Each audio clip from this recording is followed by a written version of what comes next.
देश चिनाउने अभियान। मलेसियाको 2020 को भ्रमण वर्षको तयारी 2017 मा सुरु। यो बुझ्नुपर्ने जरुरी छ हामी सबै। त्यसले गर्दा हाम्रो एक्सपेक्टेसनलाई बुझेर त्यसलाई लानु पर्ने। हामी त्यो मान्यता दिनुपर्छ। त्यो सँगै हाम्रो मेन अर्गनाइजिङ कमिटी जुन चाहिँ मे 2018 मा बन्यो, त्यसपछि मलाई चाहिँ नेसनल प्लानिङ कोर्डिनेटरको रूपमा नोभेम्बरमा, डिसेम्बर महिनामा हाम्रो चाहिँ बोर्डको स्थापना भयो। जनवरीमा चाहिँ हामीले एक्टिभिटिजहरू आइडेन्टिफाई हामीले गऱ्यौँ। प्रोग्राम बजेट हामीले चाहिँ फेब्रुअरीमा दियौँ। मार्च महिनामा चाहिँ क्याम्पेनको चाहिँ कामहरू हामीले चाहिँ केही सुरु गऱ्यौँ। बजेटको अप्रुभल तपाईँको भयो अप्रिलमा। अप्रिल महिनामा चाहिँ बिएमआईको सेक्रेटरिएट हाम्रो स्थापना भयो र हाम्रो फन्ड चाहिँ जुन हामीले चाहिँ बजेट हामीले पायौँ, वी रिसिभ द्याट इन मे। त्यही गरिकन केही भएका कुराहरू मेमा हामीले चाहिँ मिटिङहरू विभिन्न पर्यटक एसोसिएसनका अध्यक्षसँग बस्यौँ र त्योभन्दा पहिला भ्रमण वर्ष 2011का नेतृत्व योगेनजी हुनुहुन्छ र उहाँसँग काम गरेका साथीहरूको चाहिँ एडभाइसहरू हामीले दियौँ र कसरी चाहिँ भ्रमण वर्ष 2020लाई प्रस्तुति गर्ने र गर्नुपर्ने काम के हो भनेर हामीले छलफल गऱ्यौँ। त्यसै गरिकन मिडियाका साथीहरूसँग चाहिँ हामीले मेमा मिटिङ गऱ्यौँ। त्यसै गरिकन एयरलाइन अपरेटर साथीहरूसँग चाहिँ मेमा हामीले मिटिङ गऱ्यौँ र पहिलोचोटि नेपालमा भएका सबै एम्बेसडर निम्ताएर हामीले चाहिँ भ्रमण वर्षको सन्दर्भमा हामीले केही कुराहरू राख्यौँ। उहाँहरूको सुझाव हामीले पनि लियौँ। त्यसै गरिकन नेपालमा चाहिँ विभिन्न मुलुकका काउन्सिल जेनरल जुन छ उहाँहरूसँग नेपालको प्रचार गर्नको लागि चाहिँ उहाँहरूको सहयोग के लिन सक्छ भन्ने आधारमा हामीले उहाँहरूसँग मिटिङ गऱ्यौँ। फेरि हामीले चाहिँ पर्यटन व्यवसाय साथीहरूको सबै एसोसिएसनका साथीलाई बोलाएर हाम्रो जुन बजेट तयारी भइरहेको थियो त्यसमा चाहिँ उहाँहरूको इनपुट लिने हामीले प्रयास गऱ्यौँ। त्यसको पछि हामीले पहिलोचोटि पार्लियामेन्ट्री कमिटी जहाँ चाहिँ हाम्रो पूर्व प्रधानमन्त्री पनि हुनुहुन्छ माधव नेपालजी, उहाँ सूत्रले आउनुभयो र त्यसमा भ्रमण वर्षको कुराहरू पनि हामीले राख्यौँ। त्यही गरिकन कर्णालीका सम्पूर्ण भएका मानिसज्यू र त्यहाँका पर्यटक साथीहरूलाई निम्ताएर हामीसँग चाहिँ छलफल गऱ्यौँ र यो बिचमा 7 प्रदेशमा हामी पुग्यौँ र 7 प्रदेशका मुख्यमन्त्रीज्यू र त्यहाँका पर्यटन मन्त्रीज्यू र निजी क्षेत्र भेटेर चाहिँ हामी चाहिँ त्यहाँका सम्भावना हुन सक्ने कुराहरू चाहिँ हामी चाहिँ उहाँहरूको बुझ्न प्रयास गऱ्यौँ र त्यो आधारमा चाहिँ हामी चाहिँ कामहरू यो चाहिँ एउटा टाइमलाइन भन्दाखेरि 3 महिनाको भित्रमा मलाई लाग्छ सक्ने काम चाहिँ हामीले गरि नै रहेछौँ। सबैभन्दा ठुलो समस्या हामीले बुझ्दाखेरि पर्यटक साथीहरू पनि बुझ्दाखेरि यो विदेशी साथीहरू चाहिँ एयरपोर्टै हो र हामीले चाहिँ एयरपोर्टबाट सुरु गऱ्यौँ र एयरपोर्टमा चाहिँ हाम्रो सचिव हुनुहुन्छ, त्यसको चाहिँ हाम्रो अध्यक्षको नाताले र उहाँको पनि चाहिँ इमिग्रेसन अफिसर र हाम्रो चाहिँ ब्याङ्कका र विभिन्न साथीहरूको चाहिँ समिति बन्यो र त्यो समिति मार्फत चाहिँ हामीले चाहिँ एउटा योजना बनायौँ कि कमसेकम अहिले भएको एयरपोर्टलाई केही सुधार, मेजर सुधार हामीले सक्दैनौँ हामी बुझेका छौँ। तर त्यसलाई चाहिँ कमसेकम जुन कन्जेसन छ, जुन चाहिँ त्यहाँ इमिग्रेसनका समस्या छ, जुन भिजाका प्रब्लमहरू छ, त्यो इस्युलाई एड्रेस गर्ने आधारमा चाहिँ पटक पटक हामी मिटिङ बस्यौँ र अहिले जुन एउटा हामी नेपालमा प्रगति या चेन्ज हामी छिटै खोज्छौँ। तर मलाई के लाग्छ भने गत 6 महिनामा एयरपोर्टमा निकै नै सुधार भएको छ र हुँदै गइरहेको छ। त्यो चाहिँ हामीले चाहिँ बुझ्नै पर्ने र यो एउटा चाहिँ कार्य चाहिँ भ्रमण वर्ष 2000को तयारीको लागि नै भइरहेको छ। छोटो एउटा चाहिँ प्रेजेन्टेसन म गर्न चाहन्छु। एउटा भिडियो क्यानले बनाएको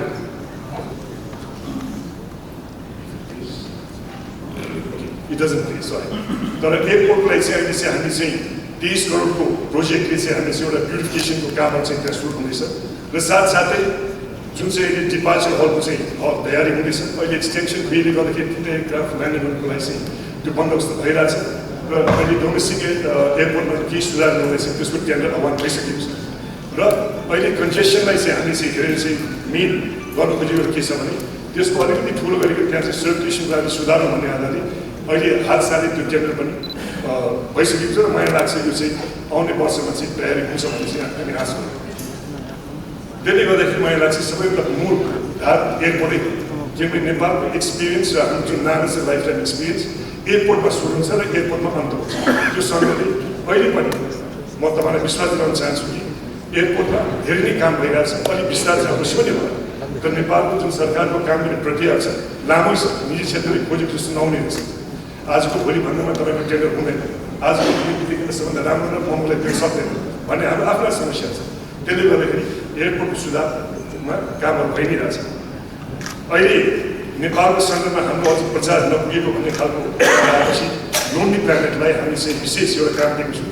नेपालको हेरिटेज कल्चरल हेरिटेजको सन्दर्भमा नेपालको स्पिरिचुअल र नेपालको एडभेन्चरको चाहिँ एउटा चाहिँ हामी किताब बनाउँछौँ र यो चाहिँ नोभेम्बर महिनासम्म यो तयार हुन्छ, कामहरू सुरु भइसकेको छ।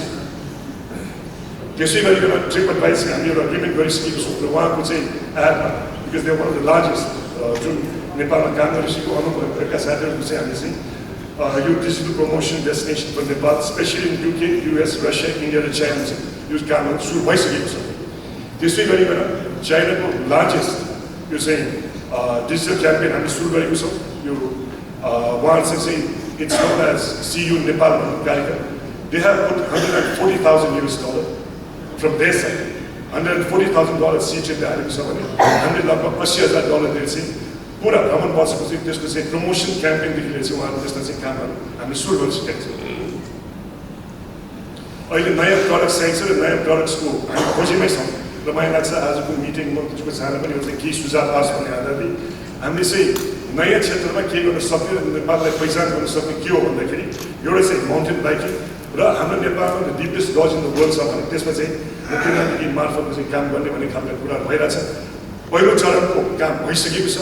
दोस्रो चरणको एउटा चाहिँ विदेशी इन्टरनेसनल जर्नलिस्ट यो चाहिँ माउन्टेन बाइकको ट्रेल बनाउनेमा भोलि काठमाडौँ आउने हुन्छ र मलाई लाग्छ यो अर्को 2-3 महिनामा चाहिँ यो ट्रेलको पनि हामी तयारी गर्छौँ, जसमा चाहिँ हामी चाहिँ प्रदेश 4का क्षेत्रका साथीहरूले चाहिँ हामी अगाडि बढ्छौँ। र अहिले चाहिँ हामी चाहिँ सुदूरपश्चिममा चाहिँ केही नभएको र काम हुनुपर्छ भन्ने आधारले कर्णाली सबैभन्दा it's one of the most beautiful pristine river in the वर्ल्डै भनिन्छ र त्यसमा चाहिँ हामी चाहिँ लङ्गेस्ट राफ्टिङको हामीले गर्ने भनेर त्यसको फर्स्ट चरणको चाहिँ ब्रेकिङ भइसकेको छ। अहिले चाहिँ नाराले यसको नेतृत्व लिएको छ र उहाँको मार्फत यो कामहरू अगाडि बढि नै रहेछ।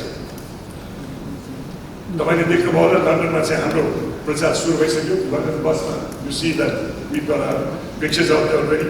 हालसालै लन्डनमा भएको चाहिँ आइसिसी वर्ल्ड कपमा प्रचार त्यसमा केही गल्ती पनि भएको छ, तर सुरुवात चाहिँ भइसकेको छ कि we will do as much as possible to brand Nepal भन्ने यो चाहिँ एउटा सुरु हामी गरिसक्यौँ। त्यसै गरिकन वी अपोइन्टेड गुडविल एम्बेसडर र problem you know most of that र गुडविल एम्बेसडरको लक्ष्य चाहिँ के हो भने दुई देशका इन्फ्लुएन्सरहरूलाई चाहिँ हामीले चाहिँ नियुक्त गरेका छौँ र हालसालै फिनल्यान्डमा चाहिँ नेपालमा 7 वर्ष बसेर नेपालको चाहिँ एभरेजमा 2 चोटि चढेको र उहाँलाई पनि हामी चाहिँ गुडविल एम्बेसडरको रूपमा हामीले चाहिँ उहाँलाई चाहिँ नियुक्त गरेका छौँ र उहाँहरू मार्फत नेपाललाई उहाँले त्यो मुलुकमा प्रचार गर्दैन भन्ने आधारले हामी चाहिँ यो सुरु गरिसकेका छौँ। एनटिभीले धेरै काम गरिरहेछ। यो भ्रमण वर्ष 2020ले मात्र नेपाललाई प्रचार गर्ने होइन, किनभने एनटिभी यस्तो एउटा संस्था हो जो चाहिँ हाम्रो नेपालको मार्केटिङको एउटा चाहिँ महत्त्वपूर्ण एउटा चाहिँ क्षेत्र पनि हो र उहाँले मैले बुझेको आधारमा बर्लिन, युएस र इन्डियाका सेकेन्ड्री सिटिजहरूमा र दिल्लीमा चाहिँ यी वर्षसम्म म पनि गएको थिएँ र हामीले चाहिँ यो दिल्लीमा चाहिँ आउटबाउन्ड पर्यटक टुर अपरेटर बोलाएको 250 र रिस्पोन्स राम्रै आएको छ र मलाई लाग्छ इन्डियाबाट केही सुधार होला के भन्ने हामी सबै त्यसमा लगाइरहेको छ। अहिले यो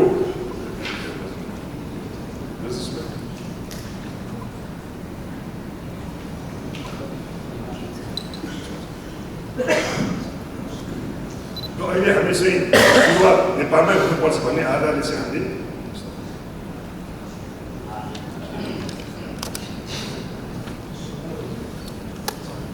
नेपालमा चाहिँ सुरुवात हामीले नै सुरु गर्नुपर्छ भन्ने आधारले चाहिँ हामी चाहिँ यो टेलिभिजन एड्सहरू हामीले बनाउनु सुरु गरिसकेका छौँ। त्यसमा एउटा चाहिँ सबैभन्दा महत्त्वपूर्ण हामी सबैको जिम्मा चाहिँ नेपाललाई सुधार्ने हो र त्यो सँगले नेपाललाई सफा राख्नु भन्ने एउटा कमर्सियल एउटा एड बनेको छ। साथसाथै सबैभन्दा ठुलो गुनासो मैले सुनेको विदेशी पर्यटकबाट चाहिँ जुन प्रकारको चाहिँ व्यवहार ट्याक्सीमा हुन्छ र बसहरूमा हुन्छ त्यसमा चाहिँ सुधार्नुपर्छ भन्ने आधारले ट्याक्सी र ट्रान्सपोर्टेसनमा हामी केही सुधार हामीले गर्न खोजेका छौँ।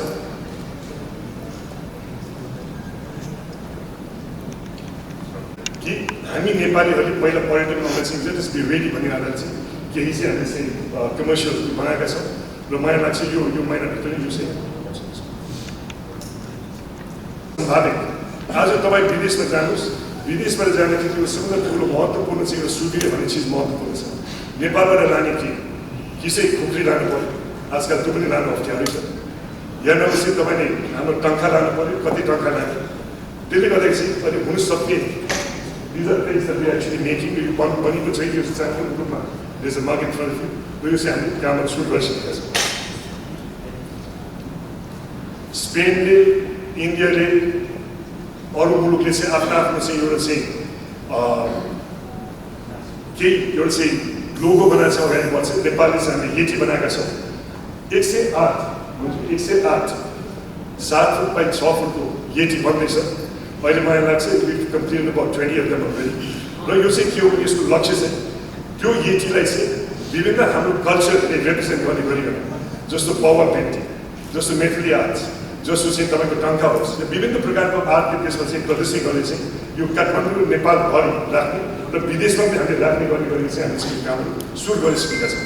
यसमा 108 भन्दाखेरि मैले यहाँ पेन्टर्स फ्रम अल पेन्टर्स फ्रम नेपाली पेन्टर्स र त्यसलाई मेन्टेन गर्ने चाहिँ सबै नेपाली सिनियर पेन्टरहरू हुन्छ र उहाँहरूको सहयोगले चाहिँ यो कामहरू सुरु भइसकेको छ र मलाई लाग्छ यो आउने महिनामा चाहिँ यो तयारी हुन्छ र फर्स्ट लन्च हामी यो आउने महिनामा हामी गर्नेछौँ।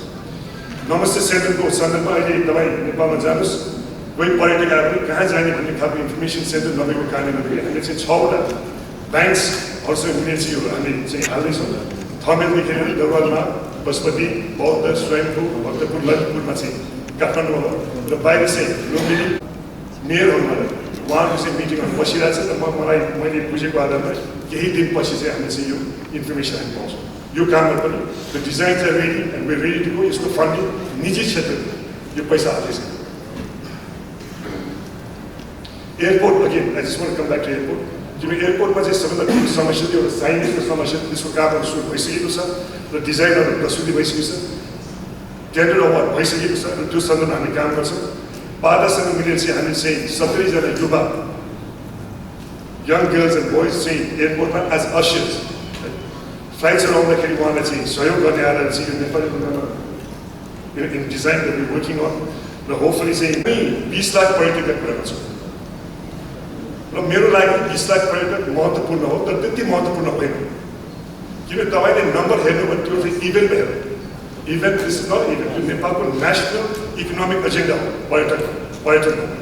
त्यसले गर्दाखेरि कोही पर्यटक नेपालमा आउँदाखेरि उसले यस्तो एउटा चाहिँ लियोस् कि नेपालमा फेरि फर्केर आउने। अहिले मान्छेहरू के भन्छ काठमाडौँ फोर्ट छ, महिला छन् भन्ने खालको कुरा गर्छ। यसले गर्दाखेरि अहिले काठमाडौँ चाहिँ सेन्टर भएको कारणले गर्दाखेरि ललितपुरका मेयर, भक्तपुरका मेयर, काठमाडौँका मेयरजीहरूसँग चाहिँ बसेर विभिन्न चरणमा हामी छलफल गरिरहेको छौँ र हामी चाहिँ अहिले सुरुवातको लागि चाहिँ भद्रकालीदेखि लिएर सिंहदरबारको चाहिँ 2 साइडमा चाहिँ we're doing a lot of work and you'll start seeing all these works coming up. It is beautification of Kathmandu.